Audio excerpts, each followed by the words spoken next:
una década de transición totalmente, ¿no?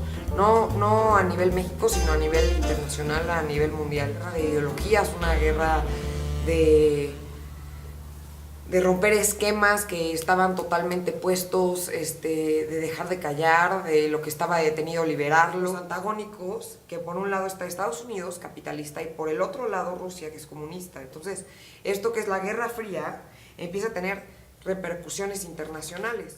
A nivel internacional, es un fenómeno internacional como que empieza a repercutir en México y en todas las partes, en muchísimas partes del mundo, ¿no? Es como en 59, Fidel Castro toma Cuba, que es un régimen apoyado por Rusia. Pero al mismo tiempo, pues México empieza a tener tensiones con Estados Unidos, ¿no? Porque, pues, lo que es Fidel Castro y todos sus hombres y el Che Guevara, pues empiezan a entrenarse aquí en México. De hecho, salen a Cuba desde Tampico. Entonces, esto para Estados Unidos, pues era motivo de mucha tensión entre estos dos países, ¿no? Empezamos en los 60, ¿no? Cuando se construye el muro de Berlín, igual, ¿no?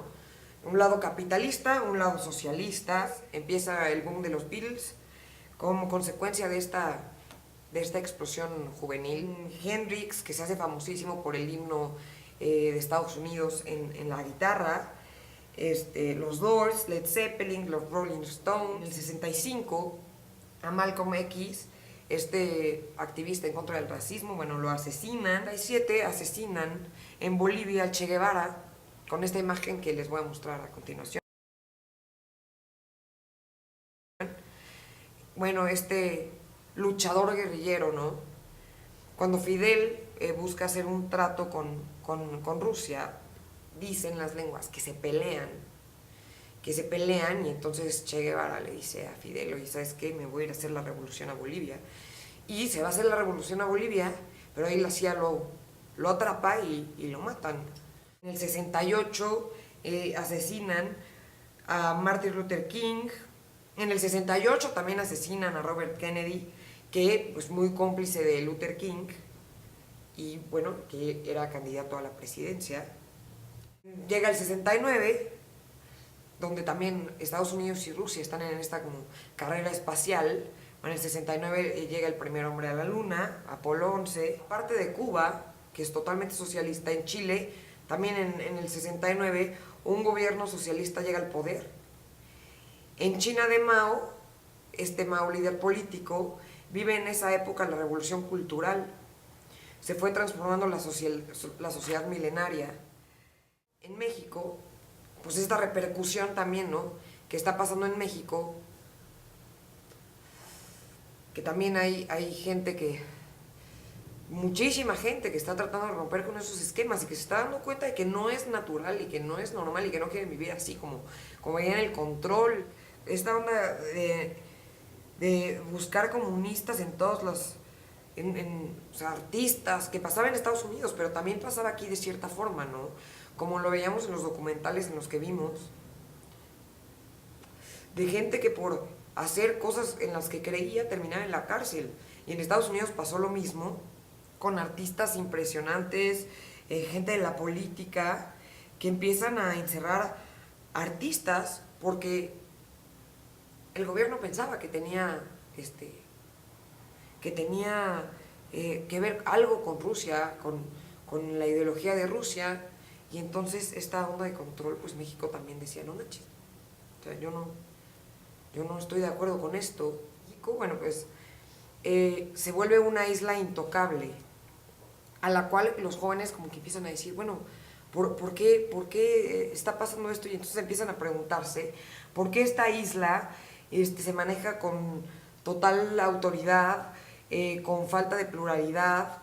Empiezan a prohibir el rock, la vida nocturna, la forma de peinarse, un control total. Entonces los jóvenes empiezan a decir, bueno, ¿qué está pasando, no? O sea, ¿por qué este control? ¿Por qué si todos estamos viendo una realidad nos están tratando de mostrar otra realidad, ¿no? En este proceso nace la clase media. O sea, el desarrollo económico iba muy bien. Díaz Ordaz bueno, en esto del desarrollo económico lo podía guiar de una forma no, no mala.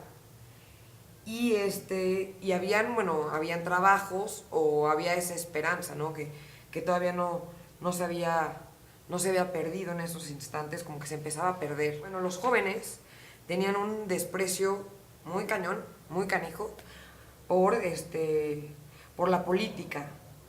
Y bueno, en la parte de la prensa también, ¿no? Los jóvenes no estaban de acuerdo, o sea, todos los jóvenes veían que los papás, como que muchos papás atacaban muchas cosas, y los jóvenes veían otro ejemplo, ¿no? Como es la prensa, controlada por el gobierno, domesticada totalmente, y como los jóvenes veían eso tan detenido, bueno, querían liberarlo y querían que se pudiera, que hubiera una forma de expresión que no la había en ese momento, ¿no? Lo vemos muy claro en el 68, con Díaz Ordaz, ¿no? Donde se le llama la Gran Represión, el 2 de octubre del 68, donde también los estudiantes, los universitarios, querían cortar de tajo con todas estas cosas, y el gobierno quería cortar de tajo con toda esa ideología también, que esos universitarios estaban influenciados por algún comunista. Y la noche de Tlatelolco, que es el ejército en contra de los estudiantes, hay una matanza impresionante en la cual, aparte de los muertos que hay miles y miles de desaparecidos, cosa que también muchas lenguas cuentan o suponen que esos estudiantes deben de estar en fosas en el campo militar número 1. Semanas antes del 2 de octubre del 68, el ejército va e invade la UNAM. Invade la UNAM y empieza a detener y a golpear estudiantes. Y entonces el rector, que en ese momento era Javier Barros Sierra, se enoja, no está de acuerdo, y entonces decide marchar con todos los estudiantes en protesta de lo que estaba haciendo el gobierno en ese momento, y renuncia el 23 de septiembre de 1968. Estoy totalmente en desacuerdo a este control agresivo, violento, que el gobierno está tratando de imponer. Y bueno, y los contrastes, ¿no? También estaban los Juegos Olímpicos en puerta.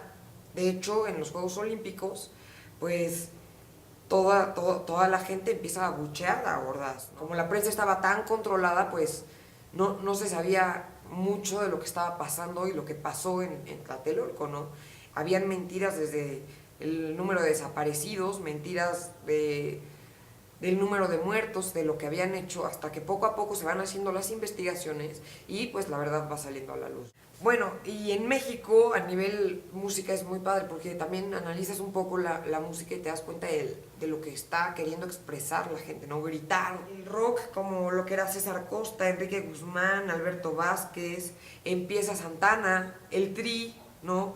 Cosa que Santana empieza con Batis, con Javier Batis, y bueno, termina Santana, pues la gente empieza a creer más a Santana. Los hoyos funkis, lugares no oficiales, donde pues la gente se reunía a drogarse y a escuchar rock. Para finalizar, pues bueno, me queda muy claro, ¿no? Cómo los 60s, la década de las ideologías, ¿no? Esta lucha de ideologías, y en México la juventud queriendo romper esos esquemas, queriendo romper los esquemas totalmente pues, impuestos por el gobierno, y querían expresión, querían más educación, pero al mismo tiempo pues no le convenía al gobierno que la gente tuviera más educación, porque entonces pues iban a poder estudiarlos, y iban a poder cacharlos, y iban a poder analizar todo lo que este gobierno estaba escondiendo, ¿no? Entonces, como conclusión, me queda muy claro que fue una década difícil, muy difícil. Llevó ahora los jóvenes, a los que estamos aquí, bueno, nos lleva a poder ahorita tener mucha más expresión, poder estudiar, poder analizar a la política, poder reclamar, poder marchar, Y bueno, pues eso es todo.